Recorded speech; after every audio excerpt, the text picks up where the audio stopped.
ഞാൻ ഇന്ന് social media തുറന്നു നോക്കിയപ്പോൾ എനിക്ക് കരച്ചിലാണ് വന്നത്. എൻ്റെ കുഞ്ഞു സഹോദരൻ ടിന്റുമോനെ ഏതെല്ലാം വഴിക്ക് ആരെല്ലാമാണ് പൊങ്കാലയിടുന്നത്. കണ്ടിട്ടും കേട്ടിട്ടും സങ്കടം വരുന്നു. ഇതൊക്കെ കണ്ടാൽ പെറ്റതള്ള പോലും സഹിക്കില്ല. ചിലരൊക്കെ സോഷ്യൽ മീഡിയയിൽ അങ്ങ് അറഞ്ചം പുറഞ്ചം ചൊട്ടിക്കുകയാണ്. ഒരു പോലീസ് സ്റ്റേഷനിൽ ചെന്നാൽ പണ്ടൊക്കെ കാണുന്നൊരു കാഴ്ചയുണ്ട്. കൊട്ടാരക്കര സ്റ്റേഷനിൽ ഞാൻ നേരിട്ട് കണ്ടിട്ടുള്ളതാ, ഒന്നല്ല പലതവണ. ഏതെങ്കിലും ഒരു കേസിൽപ്പെട്ട് പോലീസ് പൊക്കി സ്റ്റേഷനിൽ കൊണ്ടുവന്നാൽ അവരാദ്യം ലോക്കപ്പിന്റെ ഒരു മൂലക്കിരുത്തും. അതുവഴി ഏത് പോലീസുകാരൻ പോയാലും അവന്റെ കവിളത്ത് അല്ലെങ്കിൽ മുതുകത്ത് അവന്റെ കൈയുടെ തരിപ്പ് തീർക്കും. അത് ഒരാളല്ല, ഏതൊരു പോലീസുകാരനും അവനെ ഒന്ന് തോണ്ടും, പോകുമ്പോഴും വരുമ്പോഴല്ല. അതുപോലെയാണ് നമ്മുടെ സഹോദരൻ ടിന്റുമോനും.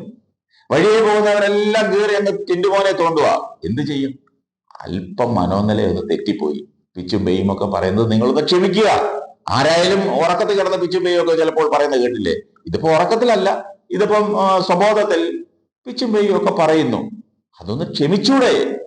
ഈ മനോനില തെറ്റിയതിന് കാരണം മറ്റൊന്നും അല്ല, പഴയ വരുമാനം കുറഞ്ഞു. പണമില്ലാത്തവനും പിണമാണെന്ന് നമ്മൾക്കെല്ലാം അറിയാം. കിട്ടിക്കൊണ്ടിരുന്ന വരുമാനം കുറയുമ്പോൾ ആർക്കായാലും ഇതൊക്കെ ഉണ്ടാകും. എങ്ങനെ പിടിച്ചു നിൽക്കണ്ടേ?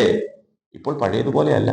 കുടുംബത്തോടെയാണ് ടിന്റുമോനെ മാത്രം ആശ്രയിച്ച് ഈ തറവേലയ്ക്ക് ഇറങ്ങിയിട്ടുള്ളത്. മാത്രമോ, കോടികളുടെ പ്രോജക്റ്റാണ് പ്ലാൻ ചെയ്തിരിക്കുന്നതും പിരിവ് നടത്തുന്നതും.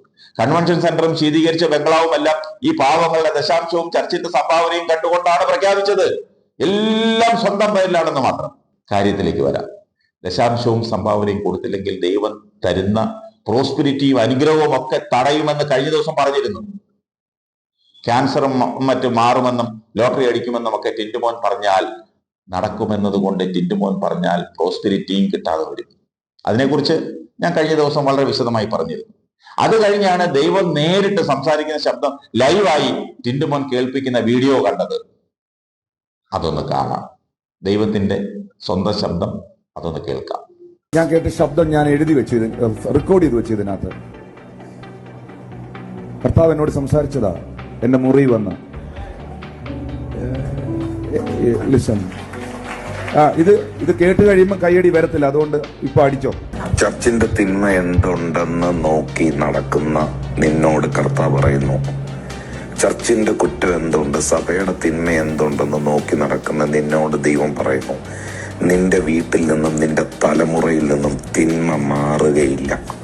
കേട്ടല്ലോ, ഇത് ദൈവത്തിന്റെ സ്വന്തം ശബ്ദമാണ്. അതും നമുക്ക് മനസ്സിലാകുന്ന ശുദ്ധ ഭാഷയിൽ, പച്ച മലയാളത്തിൽ. ഇനി നിങ്ങളാരും കേട്ടില്ല കണ്ടില്ല എന്നൊന്നും പറയരുത്. ദൈവം ഒരു ചാൻസ് മാത്രമേ തരൂ. ഇപ്പോൾ മനസ്സിലായില്ലേ ടിന്റുമോൻ ആരാണ്? ദൈവത്തിന്റെ സ്വന്തം ആളാ. ഇതുപോലെ ഭൂമിയിൽ ഏതെങ്കിലും ഒരു പാസ്റ്റർമാരോടോ പള്ളിയിൽ അച്ഛന്മാരോടോ തിരുമേനിമാരോടോ സംസാരിച്ചിട്ടുണ്ടോ? ഞാൻ വെല്ലുവിളിക്കുന്നു. തെളിവ് കാണിച്ചാൽ നല്ലൊരു കട്ടൻ ചായ വാങ്ങിക്കൊടുക്കും. ടിന്റുമോനോട് മാത്രമേ ഇതുവരെ ദൈവം പരസ്യമായി സംസാരിച്ചിട്ടുള്ളൂ. രഹസ്യമായി പലരോടും സംസാരിച്ച് കാണും.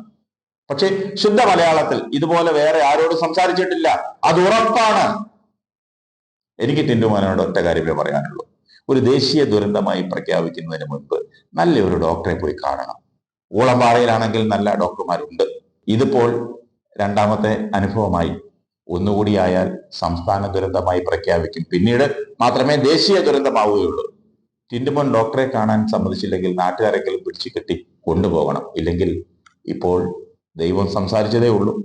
ദിവസങ്ങൾ കഴിഞ്ഞാൽ ടിന്റുമോൻ സാക്ഷാൽ ദൈവമാണെന്ന് പറയും. അത് കേട്ടു നിൽക്കാൻ എന്നെ കൊണ്ട് കഴിയില്ല. എത്രയും വേഗം കൊണ്ടുപോയി ചികിത്സിക്കണം. ദൈവം വല്ലതും ആയാൽ പിന്നെ പിടിച്ചാൽ കിട്ടില്ല. അതുകൊണ്ട് പറഞ്ഞതാ. പിന്നെ കുടുംബത്തോടെ ഈ സ്ഥിതിയിലായതുകൊണ്ടാണ് നാട്ടുകാർക്ക് കൂടുതൽ പേടി. ഉപദേശിക്കാൻ ഞാനൊരു പ്രവാചകനല്ല. ദൈവത്തെ അറിഞ്ഞ് ഉടായ്പൊക്കെ കളഞ്ഞ് മാന്യമായി സുവിശേഷം പറഞ്ഞു പോയാൽ ടിന്റുമോന് നിലനിൽക്കാം. ഇല്ലെങ്കിൽ അവിടെ വരുന്നവർ തന്നെ ഊളംപാറയിൽ പിടിച്ചോട്ടിടും. ഭയം വേണ്ട, ജാഗ്രത മതി.